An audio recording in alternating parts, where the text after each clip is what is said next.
Okay, the meeting is now recording, so I will begin by taking the Sudeiran for Finance and Corporate Resources Committee on Wednesday, the 1st of September 2021. Ali Callison? No. I can see that we have John Anderson and Walter Brogan. I have apologies from Graham Campbell and Peter Craig. Do we have Maureen Devlin? No. We have Isabel Dorman, Joe Fagan. I have apologies from Grant Ferguson, Jerry Gray and Ian Harrow. We have Eric Holford, Graham Horn. Do we have Eileen Logan? No. Yes, here. Oh, sorry. Okay. Katie Loudon?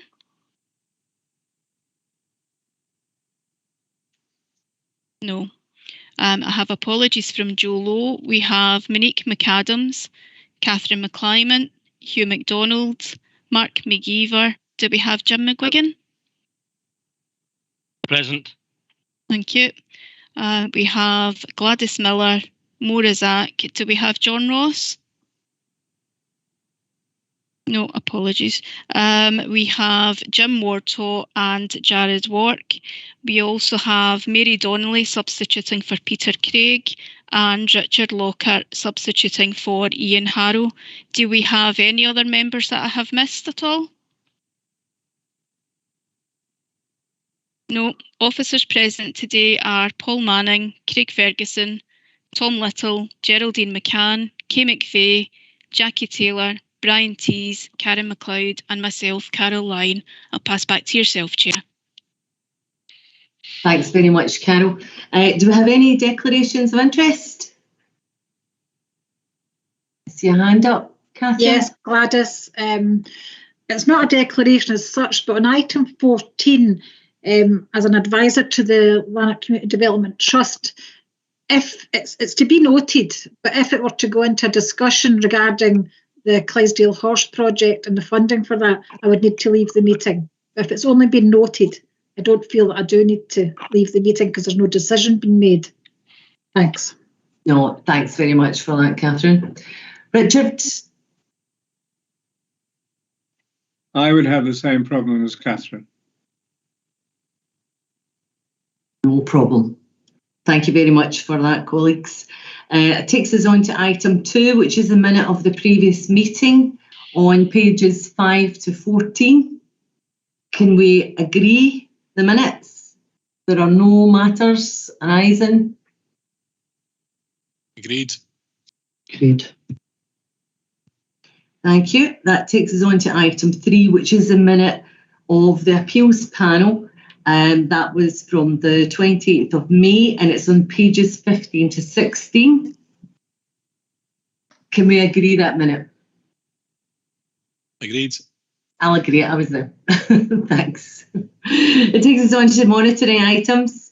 The first one's item 4, the revenue budget monitoring 2021, and it's on pages 17 to 28. And Jackie is going to take us through that. Thanks, Chair. This is the first of 2 revenue monitoring reports. This first one closes off the last financial year, and the next one will move into the current year. So taking last year, first of all, in the usual way, section 5 of the report covers the financial implications. And at the end of the year, we were reporting an overspend of just over £5.6 million, which, as you will appreciate, as I've been reporting all year, includes the costs in relation to the pandemic. The appendices show the details of all the service spend, and there is a specific appendix just for the COVID spend. If we take COVID out of the equation, we're left with a minor underspend of £46,000 for the resource. As I mentioned, the appendices from pages 20 onwards show each of the individual service financial positions, and Appendix I shows COVID in particular. And we're asking for the position to be noted. Thanks, Chair. Thanks very much, Jackie. Are there any questions? No, I can't see any hands. Chair, just to advise that that's Councillor Devlin joined us. Great, thank you. Welcome, Maureen. Can we agree the report? Agreed.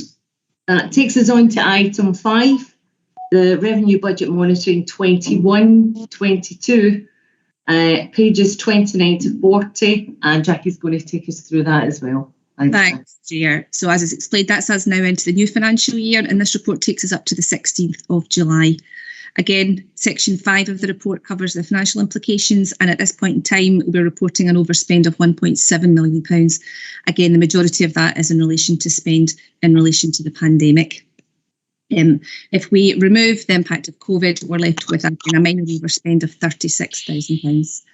Just draw your attention to paragraph 5.5, which talks about our employability programme.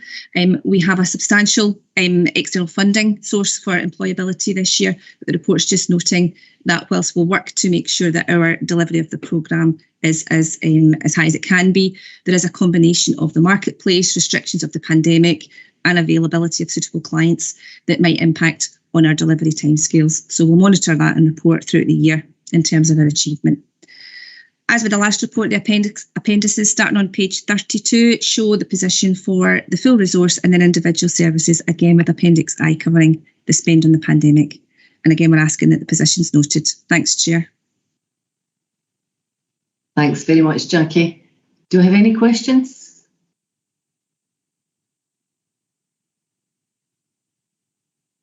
Thanks. Can we agree the report? Agreed. That takes us on to item 6, which is the capital budget monitoring for 2020-21. It's on pages 41 to 44, and Jackie gets to take us through that as well.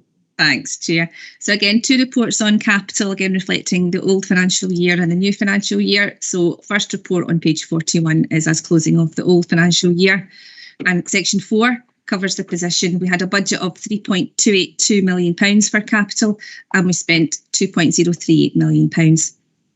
Obviously, because this is capital, any unspent monies will carry forward into the new financial year to allow projects to be completed.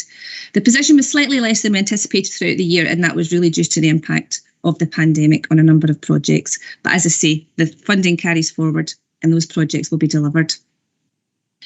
In Appendix A on page 44, you've got the detail of the programme, including any adjustments throughout the year, including the spend. And again, asking that this is noted. Thanks, Chair. Thanks, Jackie. Do we have any questions? No, can't see any hands. Can we agree the report? Yeah. Yep, agreed. Thanks, colleagues. That takes us on to item 7, the capital budget monitoring for 2021-22.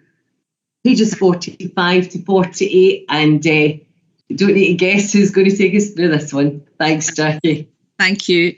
So again, bringing us back up to the present, this report takes us up to the 16th of July. Section 4 again of the report covers the main financial information. We have a capital programme for 21-22 of £2.776 million, and as of the 16th of July, we had spent just over £500,000, which was slightly ahead of where we expect to be, reflecting good progress on the Caird data centre project.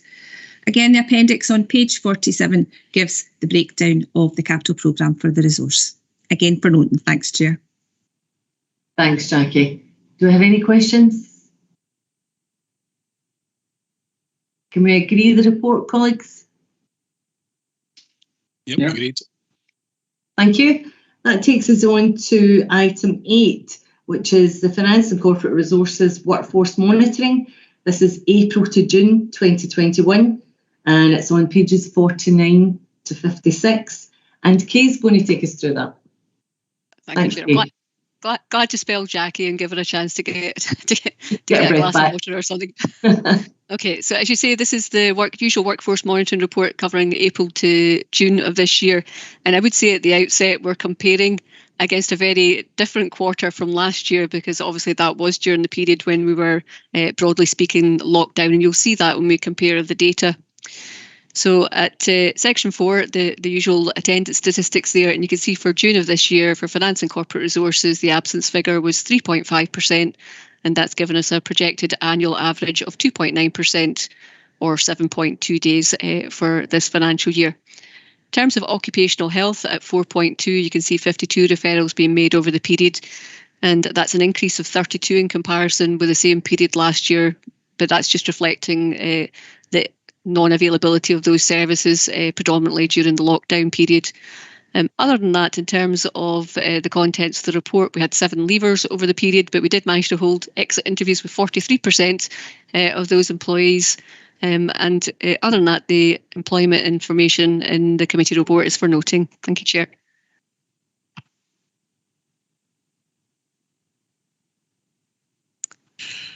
Chair, you're on mute.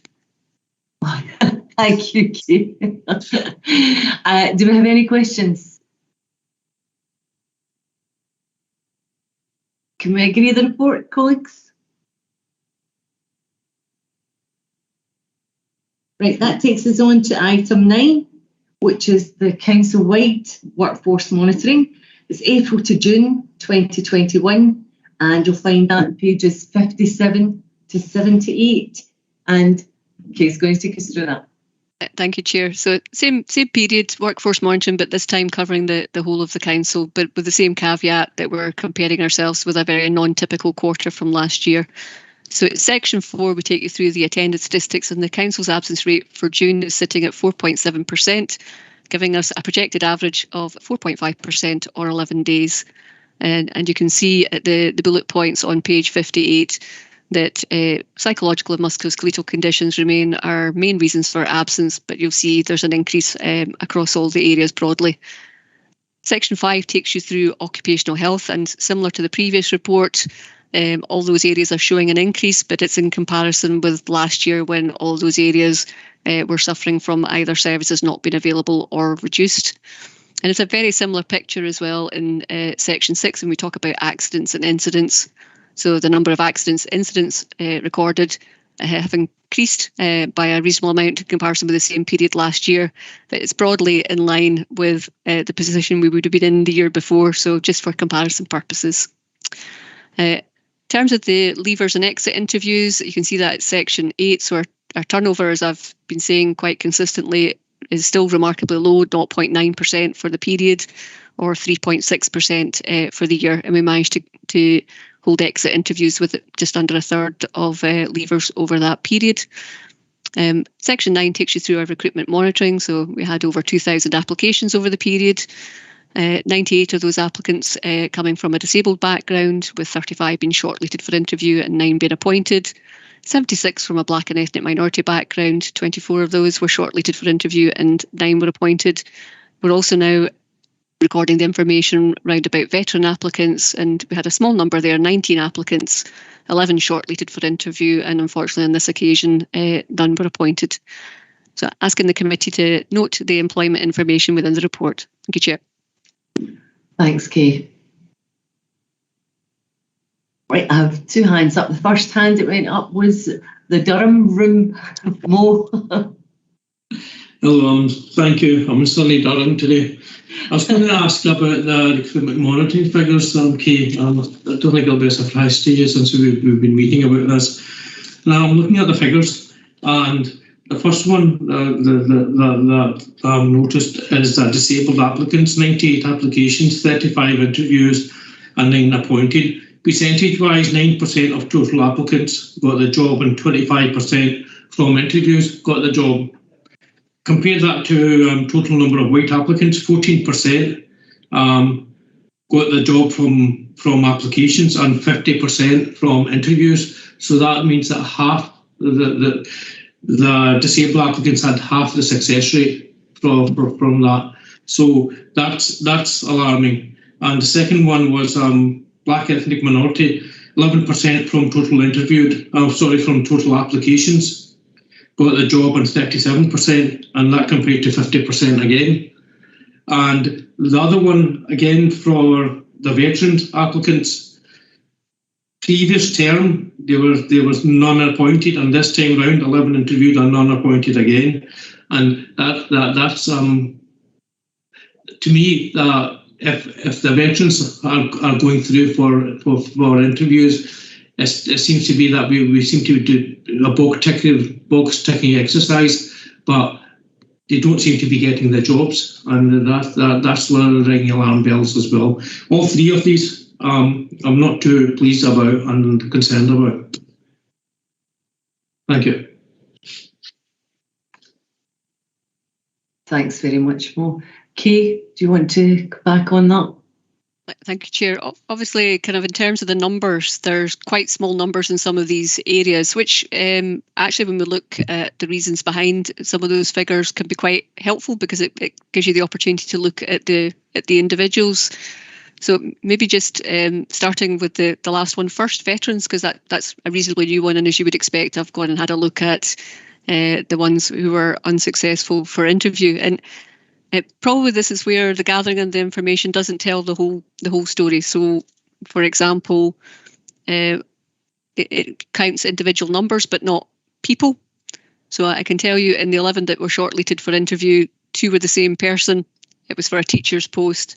They didn't have experience of ASN, and that was required kind of in comparison with other candidates who did have experience of ASN. So there seemed on the face of it to be a good rationale why that person would be unsuccessful in that instance. There's a little issue with the collation of the data in that if people have been called for interview and then subsequently don't turn up, that's recorded as an unsuccessful.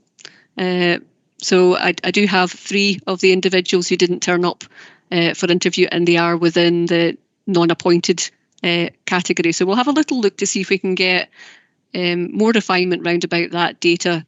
As I said, with small numbers, it gives us the opportunity to have a good look at that. I think I'll not repeat myself in terms of the other categories, but you'll know we're taking active steps to encourage applicants, particularly from a Black and ethnic minority background. And similarly, in previous committees, I've explained about the guaranteed interview scheme round about disabled candidates. So in particular, your guaranteed interview scheme is based around about essential criteria, whereas other candidates may have both the essential and desirable criteria. Thank you, Chair. Thanks very much, Kay.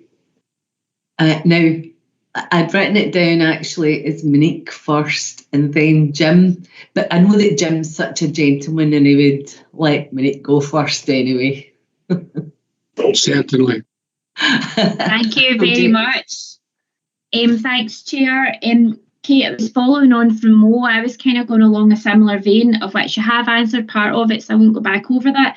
But see, when you just, like, if we look at the veterans first, see from what you've said, unless I picked up wrongly, so there was 19 applied. Of the 11 that's interviewed, then they've obviously had the essential criteria. Of that 11, there was deleted for the same application twice, so that would take it down. That would take it down from like, in fact, that wouldn't work. I was trying to work out your figures, and see when I worked it out, I still had a question because I thought there was 5 that weren't answered, because it was like one was the same person that had obviously been deleted twice, or whatever had been put forward twice, and then there was like 2 that weren't suitable because they didn't have an ASN background. So I still had a figure of 5 that I didn't understand where that'd been answered.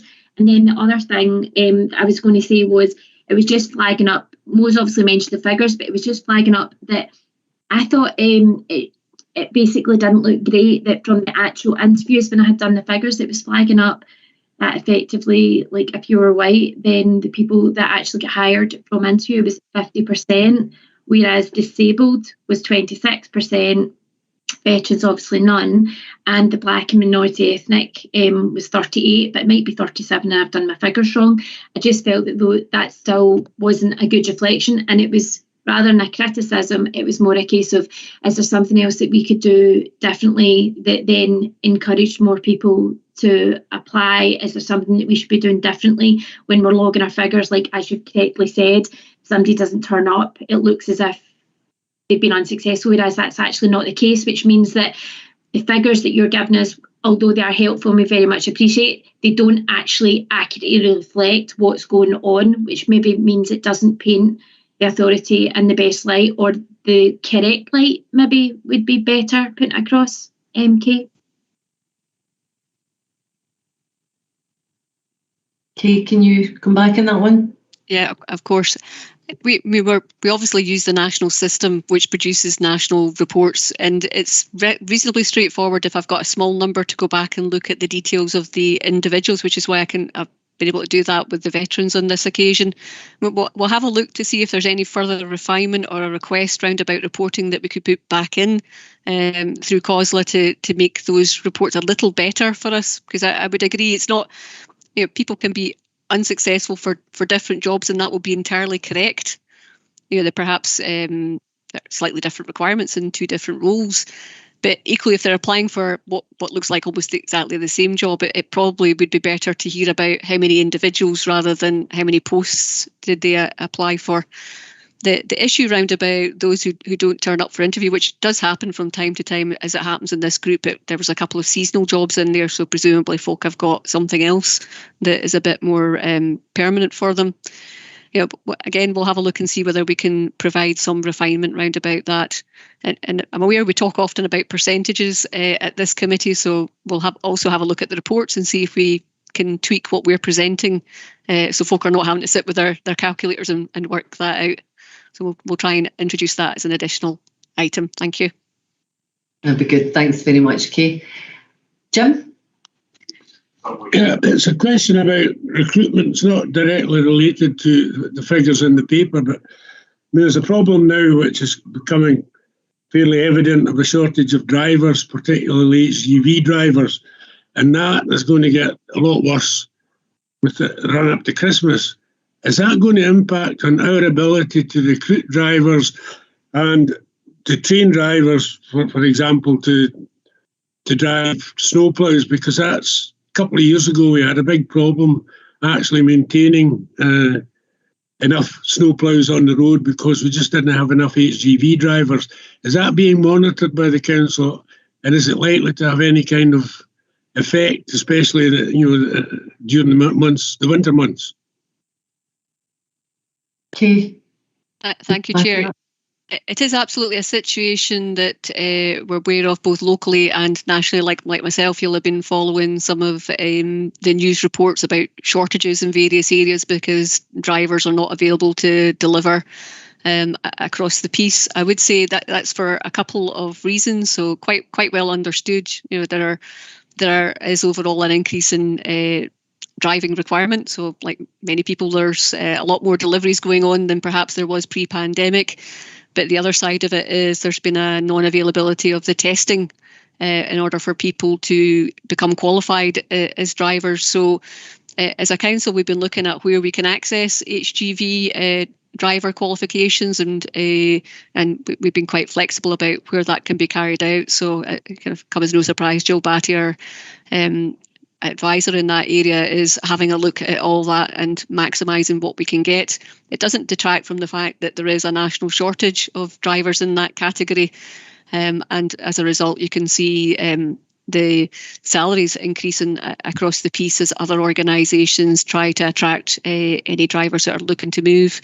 So we are doing our level best there. We're looking at training up our own internal employees in that in order to fulfil those roles. At this point in time, we have sufficient HGV drivers, and if we do that, that should keep us going over the winter. But it's very difficult to predict, given where we are in the pandemic, to say what the impact on the availability of the workforce in general is going to be over the winter period. So I'd be very cautious around about that. But as you would expect, we're taking steps to mitigate that risk.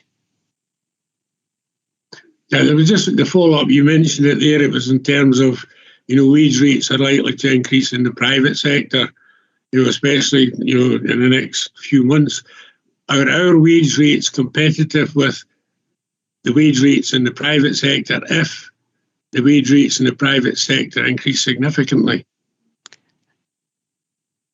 Thank you, Chair. If you're all right, I'll just respond to that. So I had a look at the wage rates in that sector earlier on this week. And so it's a bit like some other areas where the councils in general would find it difficult to compete with the level of payments that are available elsewhere. So a quick scan through this week and I could see HGV drivers being paid well into £45,000 by some of the other companies. So I think it would be difficult for the council to compete on those terms, and that's why we're looking very much at can we train up our own internal resource there.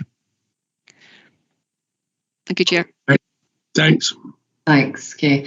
I think the draw for local government is the good terms and conditions and pension. Absolutely. So I have Eric next. Eric. Hi. Not really my point, but the thing I was just thinking from Jim's point is that, of course, there's a lot of golden hellos being paid, which is something that we probably are not in a position to do. But anyway, my real point was this. No, I was going back to these numbers for the recruitment. It seems to me that the guaranteed interview scheme or its successor is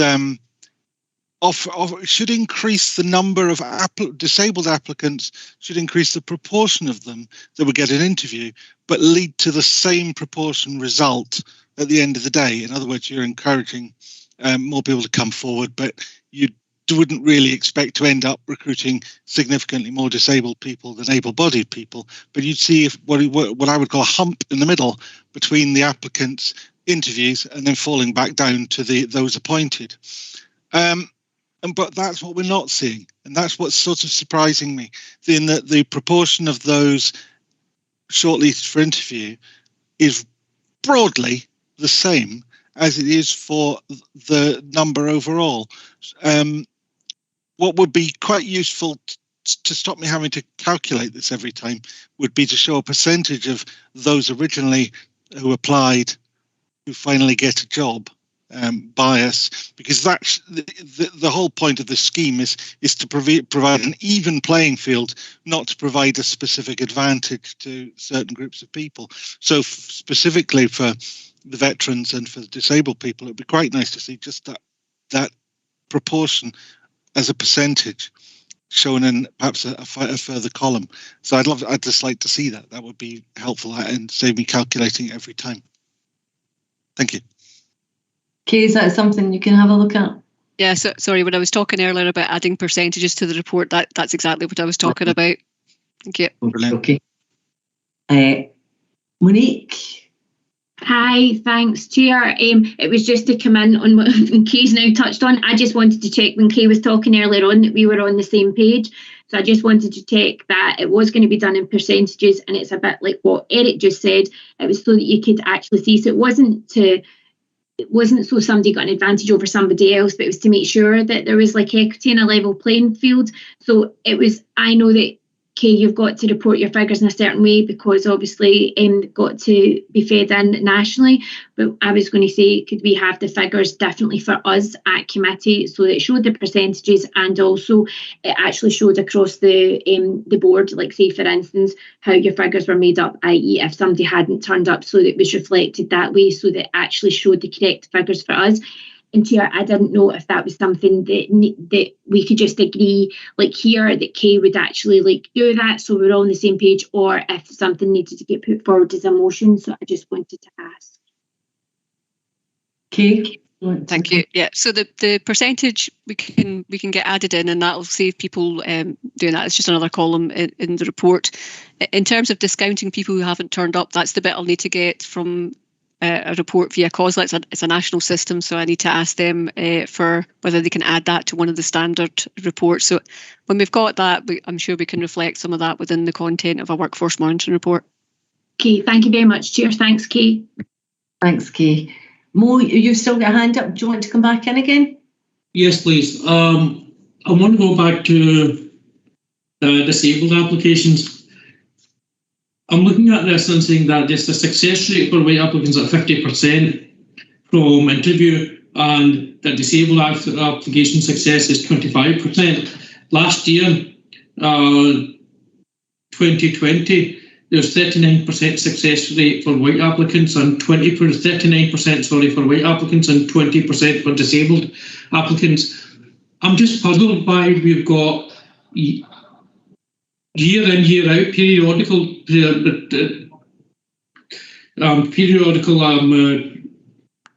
figures, the monitoring figures, and they're showing the same results over and over again. And my question really is that I'm really puzzled as in why the disabled applicants have got half of the success rate every time, every time or most of the times. And especially coming through the interview, then having the half the success rate of a white applicant. I don't know how else I can explain it, but I'm quite alarmed by this, because then to me it feels like the disabled applicants seem to be at a disadvantage whenever they're putting an application in. Kay, do you want to? Yes, thank you, Chair. So just to explain the guaranteed interviews scheme. So the guaranteed interviews, anybody who applies for a job, the job in the council will have essential and desirable characteristics in terms of the job requirements. The double tick, the guaranteed interview is for disabled candidates. If they meet the essential criteria, so they don't have to meet the desirable criteria, then they are guaranteed an interview. So that is what takes them into the guarantees solely around about the interview, not about the outcome. But when they are interviewed, they will be interviewed alongside candidates who are not disabled but may have both the essential and desirable criteria. So I think I've said at committee before, there will be more experienced and more qualified individuals within that short lead for that particular job who they'll be competing with. So in terms of the successful outcome between interview and appointed, then it's perhaps not that surprising that interview to appointed is a lower percentage for disabled candidates than it might be in other areas that we're recording against where there isn't a guaranteed interview. Thanks very much, Kay. Mo, do you want to come back? Yeah. Yes, just a supplementary. Then would that be a good idea, maybe the applicants that are putting these applicants in that are disabled, to maybe help them and guide them to the positions better suited for their experiences? Okay. So it might be, I would assume, since they're applying for the job, that they've identified that as a role that is most suited to their experience. We're certainly happy to help any applicant who, after the process, wishes to. They can ask for feedback around about their interview, for example. Quite often that's provided from managers. And absolutely, if there's something we can do to help individuals in the process and have a better experience the next time, we would do that. But it is at the request of the individual. Thanks very much, Kay. Mo, I would just add to that I've worked in local government all my life, and regardless of what authority, whenever there's a disabled candidate, I think all candidates are offered, if there's any support that they need, at the interview. And I always think that local government interviews, it's about getting the best out the person, rather than in the private sector. I now work in the private sector, and I don't believe that they do get the best out of candidates.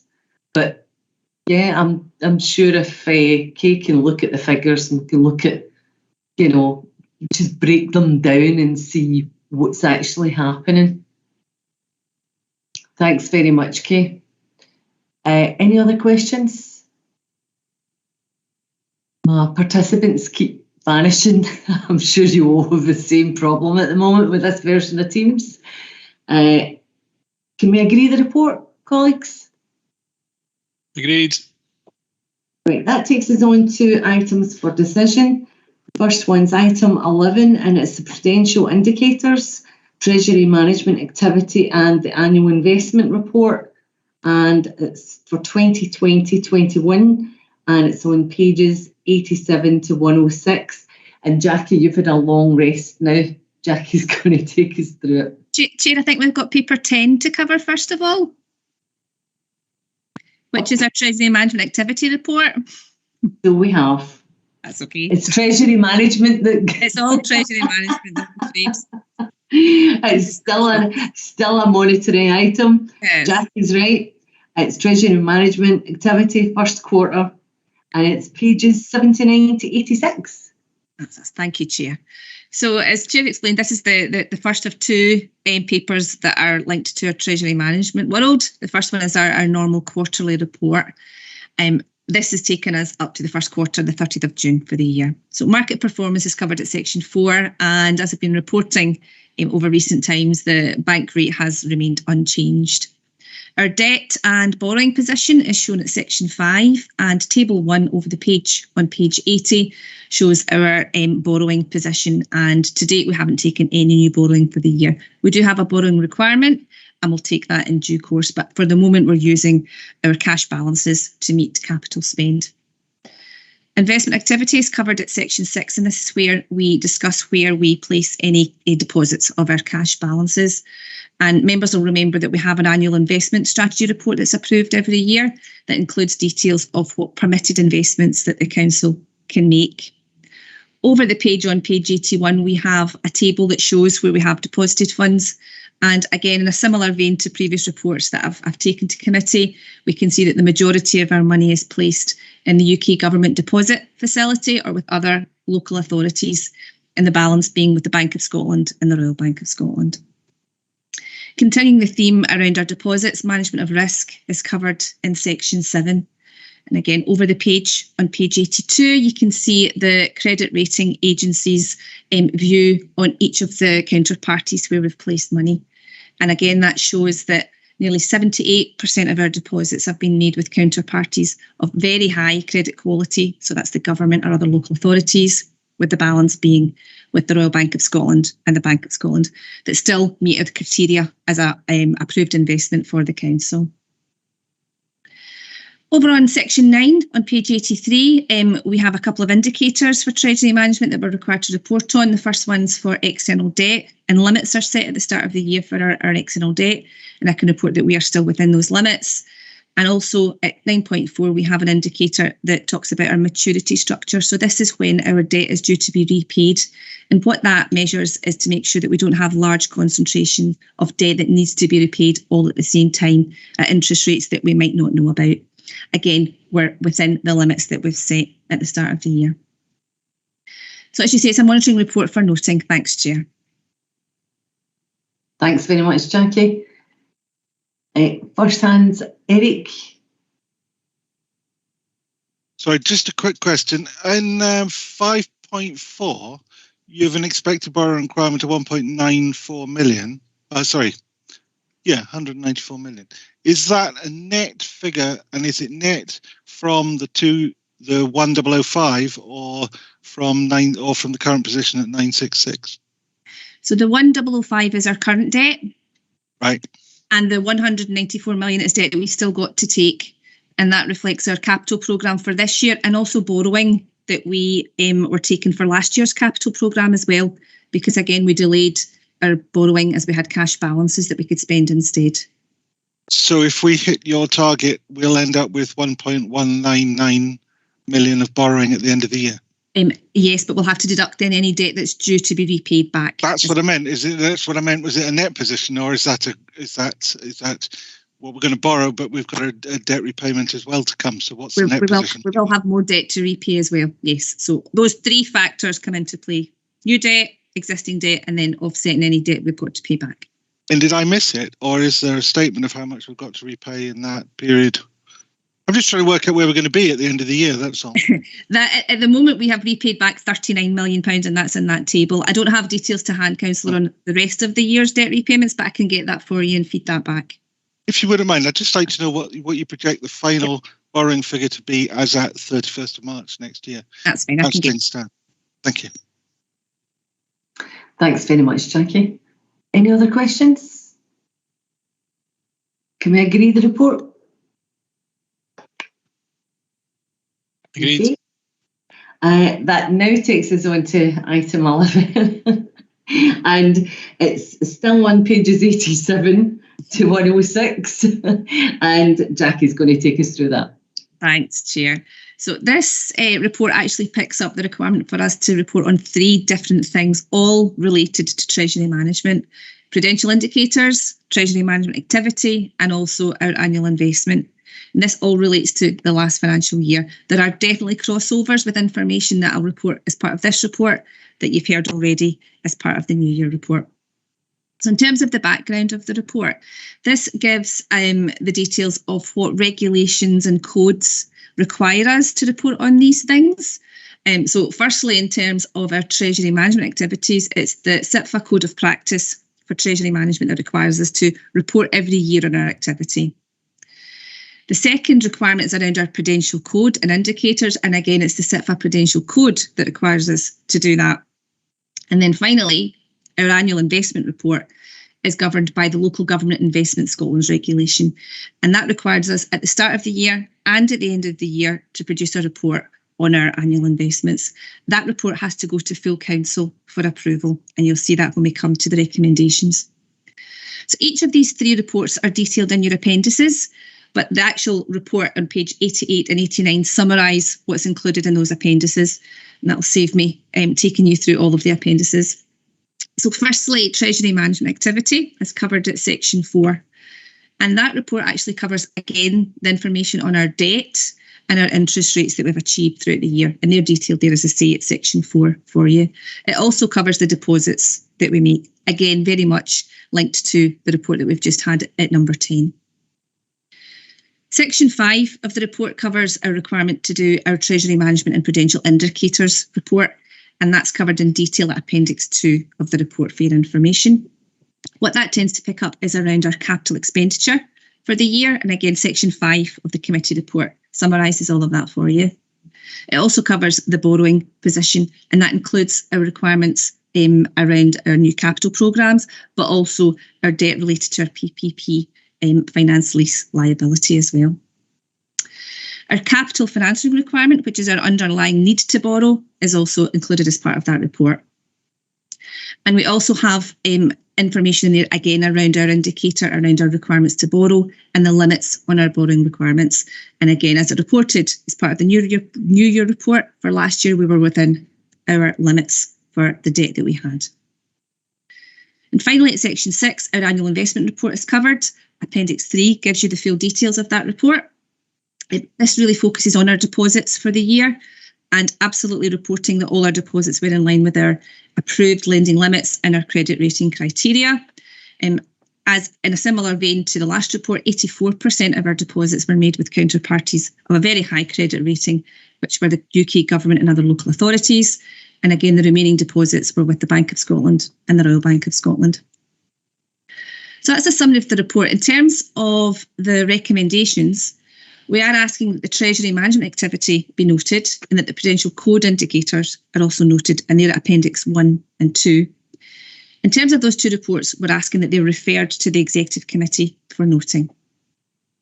The different approach is around Appendix 3 in our annual investment report, and we're asking that this committee endorses the report and that it's referred to the Executive Committee prior to submission to the Council for formal approval in line with the regulations. Happy to take any questions. Thanks, Chair. Any questions? As I say, I'm struggling with this version of Teams. As soon as all my participants vanish, I don't see any hands up. So I'll approve the report. I'll second that. Oops. Thanks very much. And that now takes us on to item 12, which is the revenue collection and approval for write-offs. That's in pages 107 to 112. And Craig's going to take us through that. Thank you, Chair. The purpose of the report is to advise Committee of Collection Performance at the end of June, also to advise Committee on the performance regarding the business rates incentive time period, and also to seek approval for write-offs. Section 3 provides some background to the report, and just to advise Committee that for this financial year we have now applied a series of increases to targets both for current year and for arrears targets to reflect the increased levels of income expected to be collected as the impact of the pandemic hopefully recedes. Of course, in relation to council tax specifically, we will continue with the promotion of council tax reduction to ensure maximum take-up to families and residents whose income continues to be affected by the pandemic. Section 4 covers the current collection performance, with more detail provided in Appendix 1 in relation to council tax, non-domestic rates, and also Sunday debt collection. Can advise that all collection performance is now marginally ahead of target. In relation to the arrears collection performance, we're marginally ahead of target in relation to council tax and in relation to non-domestic rates, and it's ever so slightly behind the target in relation to position for sundry debt at 0.1%. Section 6 covers the position in respect of the business rates incentivisation scheme. The annual buoyancy targets for the council in relation to both last year and this year have yet to be confirmed by Scottish Government. However, for information, buoyancy at the end of June has seen an increase of 0.09%. Section 7 of the report details the proposals for write-off, covering the usual income streams of council tax, non-domestic rates, bid levies, sundry debt, former tenant rent arrears, and also housing benefit overpayments. I can refer committee back to section 2 in the recommendations, and the performance, respective collection of revenue be noted. The current position in respect of the business rates incentivisation scheme is also noted, and the write-offs as detailed at bullet point 3 are approved. Thank you, Chair, and happy to take any questions. Thanks very much, Craig. Is there any questions? I'll approve the report. I'll second the report. Thanks very much. That takes us on to item 13, which is the Oracle HR Finance Replacement. It's on pages 113 to 126, and Kay's going to take us through that. Thank you, Chair. As you say, this report provides the committee with an overview of the options available to us around about our HR and finance systems, and seeks approval to commence a project to replace those systems. So at section 3 in the background, you can see as a council we're moving towards a more modern transformational approach to service delivery, and in order to do that we need our employees with access to modern systems that are easy to use and deploy across the piece. So a modern system for HR and finance can deliver quite significant transformational and cultural change across our resources, and you'll see at the bullets at 3.2 the kind of benefits that we can have through having a more modern approach there. So as a little bit of education, the Oracle system that we use currently, Oracle EBS, so members will know that better perhaps, as People Connect, the self-service system that you use. We've had Oracle since 1999. It was the pre-year 2000 change that we made. But the version that we're currently on is no longer supported by Oracle after December 2023, and that's really prompted us to think through what options are available to us. So at 3.5, I take you through that. There was an exercise looking at the options available, and you'll see there's 4 there. One was to do nothing. The second option was to take the last potential upgrade on our EBS system. Option 3 was to upgrade to a cloud version of Oracle, which is Oracle Fusion, and option 4 was really to upgrade to another cloud solution for our back office services. Section 4 takes you through our findings around about those options. So as you can see, 2 were discarded very early on. The first one being option 1, to do nothing. And obviously, if we have an unsupported system, it puts the council at significant risk of either not being able to pay our suppliers or alternatively pay our workforce, neither of which would be very good. Option 4 is the other option that we discounted, and that was predominantly because our current systems are fully integrated into other systems within the council. Moving on to a third-party cloud solution we felt would be it would require too much in the way of reconfiguration of our feeders and our links, and that would just introduce a further level of complexity to the whole project, adding risk, time and cost to the project. So that left us with 2 options to explore more fully. The first one being option 2, that's the Oracle EBS upgrade, and the second one being Oracle Fusion. So I take you through that, and 4.3 is really where we start to look at the EBS solution. And in short, that option doesn't deliver any improvements for the council over what we've got at this point in time. There's no new functionality being added. And we've then got a requirement to upgrade at the end of the lifespan of that particular upgrade. So it's a dead end option for the council. I think I've noted within the paper, there's none of the other local authorities who are Oracle customers have chosen that upgrade path, and that gives us a little bit of an additional risk in that area. At 4.4, I take you through Oracle Fusion, and that is the upgrade route that other local authority customers have taken. And you'll see at the table there at 4.4, we're taking you through some of the business drivers, having engaged with managers and employees, the things that they think would be attractive round about that option. And Oracle Fusion can support those. It is a modern platform. It's user-friendly, quite intuitive, and it fits nicely with the Council's digital strategy.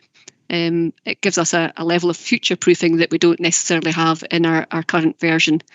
At Section 5, I take you through the efficiencies that are associated with both potential options here. And as I've said, the EBS upgrade is not considered to offer any efficiencies for the Council. On the other hand, Oracle Fusion has the ability to offer significant cashable and non-cashable efficiencies. And you can see a summary of those there at 5.2 and 5.3, and they're explored in a bit more detail in Appendix 1. In addition to those cashable benefits that we're identifying, there are also wider operational and service benefits associated with implementing a more modern system, and that will just be keeping our systems running more smoothly, saving a little bit of time for each of us in our daily activities. At Section 6, I start to take you through the costs that are associated with both. And as you can see there, Oracle EBS, there's a significant cost. It's £600,000 with no associated savings. In comparison, Oracle Fusion, it's significantly more in terms of cost, but equally there's a matching significant saving anticipated as a result. The higher cost for Fusion is predominantly because of the project that would be required in order to implement such a significant change. And again, that's detailed within the report. Section 7 takes you through the scoring of the options appraisal that our team did. And as you can see there, again, Fusion is coming out ahead in terms of the options. I think the table at 7.2, you can see at a glance there the cost and the benefits associated with each. So again, although you see Oracle Fusion significantly more expensive at 6.548 million, you can also see further down that table, it's estimated to provide recurring annual efficiencies of over 2.25 million in there as well. So as a group, therefore, we'd recommend progressing Oracle Fusion as the preferred option. As I said at the start of this report, the Council will have to go down an upgrade route like this anyway. There's only one more upgrade within the upgrade path. At this point, we don't know what the costs involved in that would be in the future. Potentially they could be higher, but we do know we'll have lost the opportunity for delivering significant savings in the meantime. Section 8 gives you an outline of the shape of the project team that will be required. I would say the shape of that project team will not be finalised until we've got a full project plan in place. And as you would expect, we'll also make use of external expertise in relation to such a big project in order to make sure it is a successful project. The project itself we would expect to take between 15 to 18 months to complete, and we're anticipating go live just ahead of March 2023 as a result. There's obviously quite a significant financial implication associated with the report. So at Section 10, we take you through the cost to implement the system. There's also ongoing licenses for the system, and moving to a cloud-based system, you pay annually for licenses. The main point I think to note here is that system change will bring for us ways of working, which means we can make savings, and that's covered in Section 5. And I think for me, it's not just savings based on what we know just now, it's also a platform for future savings. Because it's a cloud solution, there will be continual improvement over the years, which will give us more opportunity to go back and look at where greater efficiencies can be gained. In terms, as I said earlier on, there are equally non-cashable benefits that we will get as a result of a move to the system. So turning back to the recommendations, I'm asking the committee to note the information in the preferred option as described and approve the securing of a project team for the project, and seeking the capital funding via the Executive Committee on the 22nd of September. Thank you, Chair. Thanks very much, Kay. I'm sure when I read the papers, Catherine probably did the same thing and thought, they're still on that. A year older than God. Do we have any questions? I'll approve the report. I'll second the report. Thanks very much. Colleagues, Shall we take the items for noting in bulk? Well, 14 to 18, hardly a big bulk. We're happy to do that, colleagues? Yes. Yes. Thanks very much. And I'd like to thank you for your attendance. Gladys, love your background. Gladys, it's Catherine here. I wasn't quick enough with my hand there. No, it was just I wanted to know on item 15, a disappointment that we haven't got any further with this. We're almost coming to the end of our terms. So I'm just wondering if it's worthwhile putting us forward as trustees at all, given that we're probably not going to be trustees and it'll just give you extra administration. Well, see, since I think what's probably a good idea then, and it was Eileen that gave us this idea, I think it's probably a good idea if we go through item 15, yeah? Yeah. And we get our questions noted. So, Jackie, could you take us through item 15, please? Absolutely, Chair. So item 15 isn't in relation to the modernisation of the trust funds. It's almost like closing off last year for the existing trust funds, because at the moment we are still working with Oscar to get the funds transferred over to the new trusts. And I appreciate this has been a lengthy process, but unfortunately we're working at the time scale of Oscar, and we also have had the pandemic to deal with. So whilst we're waiting for those funds to get transferred over, there has been some activity around our existing trust, and that's detailed in the report for you. At section 4, summary of the position for the years noted, the SLC Charitable Trusts has had expenditure of £18,000 offset by £34,000 of income. And for the Education Trust, we've had £5,000 of expenditure. And again, that's noted there for you. One beneficiary of the trust is the Elizabeth E. Mitchell Trust there. In terms of the iTech Trust, the trust received a small amount of interest on the fund balance. So at the end of the year, we have £1.19 million that will transfer over to the new trusts. Oscar are telling us that the timescales for that will be in the next 2 or 3 months. So it does allow us to get some meetings arranged now, Catherine, that we have the timescales for that. I appreciate that some councillors may not be looking to stand again, and we might have to reconsider trustees, but it will allow us to get, moving in terms of the plans for spending on these new trusts, if that helps. Thanks, Chair. Are you happy with that, Catherine? Not exactly happy, but if it's not in our remit to move it forward quicker than we can, I'm really disappointed at how long it's taken. And I know COVID never twice in the way, but some things should have gone ahead in my mind. Jackie, thanks very much. Colleagues, thanks very much for your attendance and your participation. Eric, love your background. Don't like my hand though. I'm sorry, I didn't know it's your hand was up. Eric, have you got a question about 15?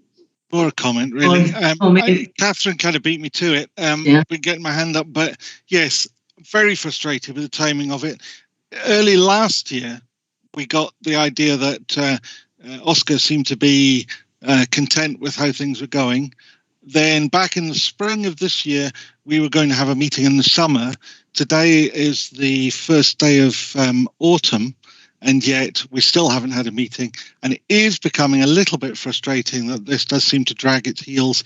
And as Catherine quite rightly says, we're coming towards the end of this term of the council, and we could be starting all over again before we know where we're at. So just to note my frustration, really. That's all. Thanks very much, Eric. So thanks very much, colleagues. I have no other... Sorry, apologies. Geraldine's got her hand up. Thank you, Chair. It was just to say that Jackie and her team and ourselves, we have been working hard with Oscar, so the councillors know that.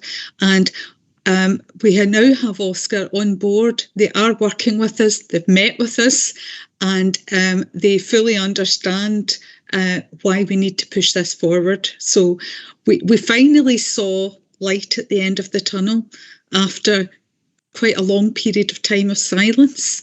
So it is moving. Thanks very much, Geraldine.